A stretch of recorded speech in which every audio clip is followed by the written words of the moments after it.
Have you ever prayed and nothing happened? Have you felt abandoned by God, even when you were doing everything right? I have to, but it was in that silence that He was working the most.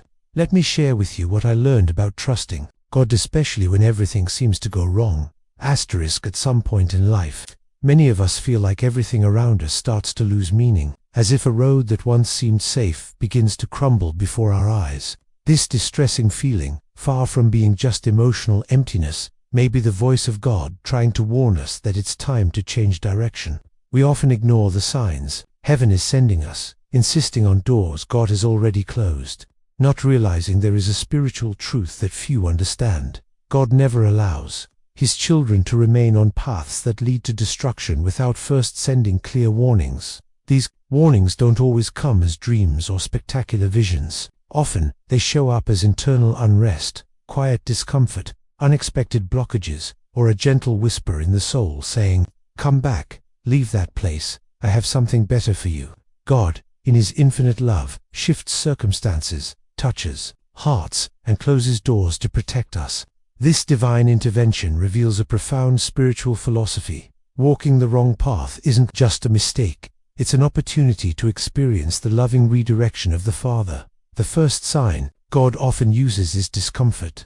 Spiritual discomfort is a form of divine communication that breaks the silence, like in the story of Jonah, who, while fleeing God's call, faced a storm, fear, and finally the confinement inside a great fish. God could have spoken in many ways, but He chose discomfort to interrupt Jonah's wrong direction. Likewise, when we insist on a path not aligned with God's plan, He sends discomfort not to punish us, but to awaken us. This discomfort is not ordinary human suffering, it is holy discomfort. It's a spiritual alarm telling us something needs to change. If today you feel an unexplainable unrest about your life, your choices, or your current place, it may be God calling you back, because He corrects those He loves. And often, that correction comes through a restless soul in need of transformation. Another clear sign of God's movement is closed doors. We often see this as failure or rejection, but in divine logic, a closed door is one of the most merciful ways God says it's time for a change.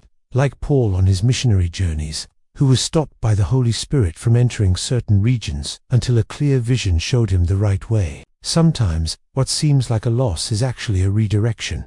Sometimes, we feel a weight in our spirit, not natural fear, but a spiritual sensation alerting us. It's an inner impression telling us something isn't right. King Saul experienced this when the Spirit of God left him and a tormenting spirit took over. This weight isn't destruction, it's correction, an invitation to return to the original purpose. Then comes the drying up of opportunities. Things that once flowed smoothly begin to stall. Open doors close, projects freeze.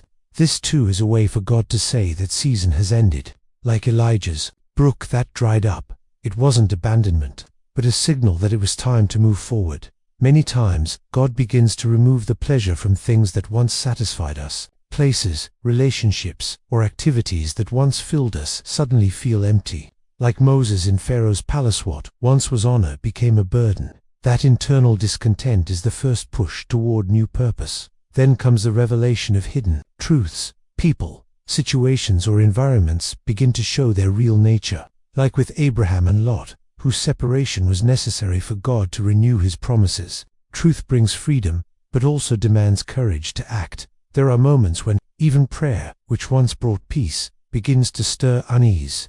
Like Nehemiah, who prayed for Jerusalem and ended up moved to action. Restlessness in prayer is not God's rejection, it's preparation for a new mission. And sometimes, God literally pushes us out of places.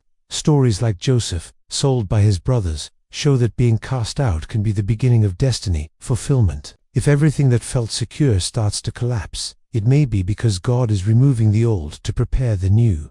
All these signs intertwine into a great spiritual truth. God never stops speaking to His children. Through discomfort, closed doors, spiritual heaviness, fading opportunities, discontent with once pleasing things, revelations, restless prayers, or unexpected pushes, God is guiding your heart to a greater destiny. He loves you too much to leave you on the wrong path without first warning you. So open your heart, pay attention, and have the courage to follow the road He has chosen for you. If you made it this far, it means you're searching, just like I was. Comment the word trust below, so I know you're walking this journey too. Don't forget to like, follow, and share this message with someone who needs to hear it today. You're not alone. God is working, even in the silence.